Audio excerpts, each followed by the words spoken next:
So this is the third in this exhibition's tour. The first edition was in Berlin at the KW Institute, and the second was at the Kunsthaus Charlottenburg in Denmark, in Copenhagen, and the third one in Prague is perhaps the most extensive to date. I mean, it covers a lot more square meters, and of course it's in the beautiful surroundings of the Galerie Rudolfinum. And naturally the exhibition changes with each location. That's because as an exhibition maker, I care a lot about the spatial experience of the exhibition. And when you're dealing with a place like this, like the Galerie Rudolfinum, you have to respond to the scale of the architecture. You have to think how best to present the works in this beautiful frame, but of course a frame that is spectacular, a frame that is larger than life in this building. And so perhaps some of the installations have scaled up some of the architecture that we've put into the building to guide the viewer. It's all been designed for the space, and I'm very happy to have done that. So with this new edition of the exhibition, we have added some Czech artists to the exhibition, and I think it's really I think the viewers are going to be surprised and very pleased with what they see.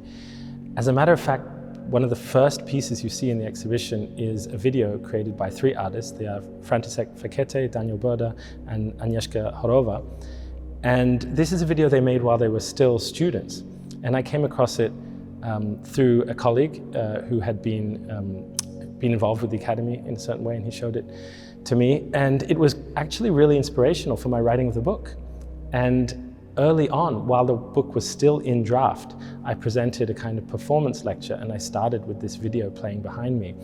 And the video is called Infrastructure, and it depicts people, perhaps the artists, breaking into logistics warehouses and climbing into corridors and moving through these very tight industrial spaces, perhaps to maybe get to the center of the sort of infrastructural labyrinth. And in the video, it ends up in an Amazon fulfillment warehouse. And so there's this sense of artists, or at the very least in this video, of people trying to search for the inside of this system which spans the globe, that delivers products to us, that delivers information, and yet so many parts of it are off limits. And we don't really know what they look like, and they're definitely closed for inspection. And so I think this mood of investigation, of mapping, was something that these Czech artists really brought to my inspiration for the book. And I was happy to finally be able to show the video in their hometown, in Prague, and you can see it in the first room. Elsewhere, we have another installation by a collective from Prague called BCAA System. They're a group of young artists who I think are really in touch with the kind of visual language and some of the moods of contemporary art beyond Prague. I mean, they're really in an international dialogue. And I think you might loosely call it perhaps a kind of post-internet style of work. We're talking about a project that on some level involves the aesthetics of video games and pop culture and sort of virtuality that we know so well from sort of Silicon Valley entertainment products. But on another level, they're interested in a kind of, perhaps in a more abject style, also in kind of mess and slop and kind of swampiness.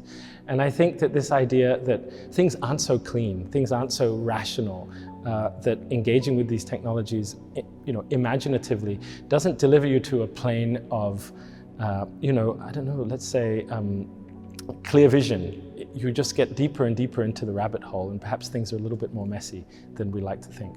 And then there's a work by Dusan Zachoramsky, and he's a professor in the Academy here, and I had a wonderful studio visit with him.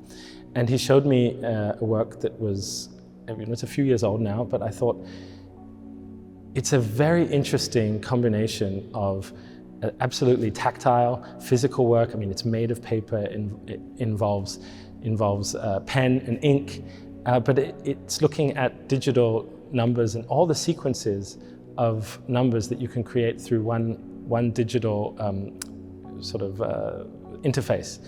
So he draws on this poster that contains every possibility in which you could create a digital numeral. And in the end, the algorithm is just meters and meters and meters long. So it shows you, on the surface, some things can look quite simple, but behind them, there's so much computation. There can be so much information, kind of the world in a grain of sand, I think, as William Blake said.